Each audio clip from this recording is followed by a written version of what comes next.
Ժողովուրդ օրաթերթը գրում է. ՀՀ քննչական կոմիտեի զինվորական քննչական գլխավոր վարչությունում Արցախի հանրապետության հանձնման, պատերազմի ժամանակ ցուցաբերված զինվորական պաշտոնեական անփութության, ինչպես նաև զենք զինամթերք և սպառազինություն թշնամուն հանձնելու քրեական վարույթի շրջանակներում հարձակվել է Արցախի պաշտպանության բանակի գնդապետ, եղնիկներ զորամասի հրամանատար Արցախի հերոս Կարեն Ջալավյանը։ Քյոխը ավելին օրաթերթի տեղեկություններով նույն վարույթի շրջանակում հարձակվել է նաև Արցախի պաշտպանության նախկին նախարար Սամվել Բաբայանը։ Սա հիմք է ենթադրելու, որ հնարավոր է հենց վերջինս հաղորդման կամ ցուցմունքների հիման վրա էլ սկսվել է գործընթացը, որի առանցքում այժմ հայտնվել է Արցախի նախագահի անունը։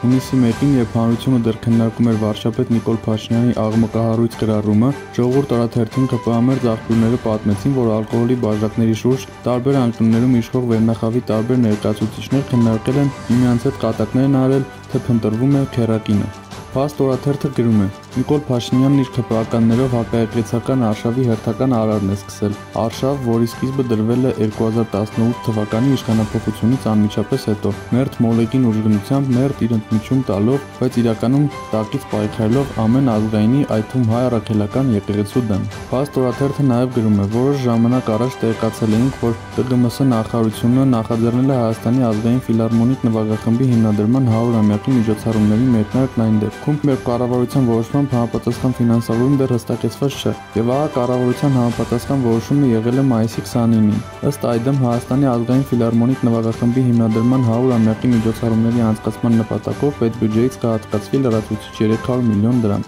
Հրապարակ օրաթերթը գրում է. ինչու հեռացավ Նիկոլի Արամը։ Իշխանական շրջանակներում այս պաշտոնանկությունը կապում են Փաշինյանի ծննդյան օրվա հետ, իբրև թե ոստիկանապետը հունիսի 1-ին պատշաճ չի կազմակերպել միջպետական Մայրուղու Սևանի ճանապարհի փակելու գործը։ Հիշեցնենք, որ Փաշինյանի 50-ամյակը նշել են Սևանի կառավարական ամառանոցում։ Ասում են, թե շատ շուտ է փակել ճանապարհը եւ երբ Փաշինյանն անցել է կորտեժով սպասող վարորդները տևական ազդանշաններով ողջունել են նրան։ Բացի այդ, ողջ Երևանը ողողված է շնորհավոր քեռի Նիկոլ եւ չենք վստահում մակագրության պաստառներով։ Մեզ պատմեցին, որ Արամ Հովհաննիսյանը, որ Փաշինյանի տարեդարձի հյուրերից է եղել, առաջիններից է հեռացել։ Հավանաբար Փաշինյանը հենց այնտեղ էլ ասել է. «Դիմումդ գրի»։ Օրաթերթը նաև գրում է. Արտադրության նախարարության պետական ռեգիստրում օրերս մերժել են պետական գրանցում տալ ԽՊ-ից պոկված Հովիկ Աղազարյանի եւ Հակոբ Ասլանյանի հիմնված նոր կուսակցությանը ՄԱՍԿ անվանումով։ Մերժման հիմքում դրել են տեխնիկական վրիպակները։ Այս եւ այլ լուրերին կարող եք ծանոթանալ Օրագիր News կայքում։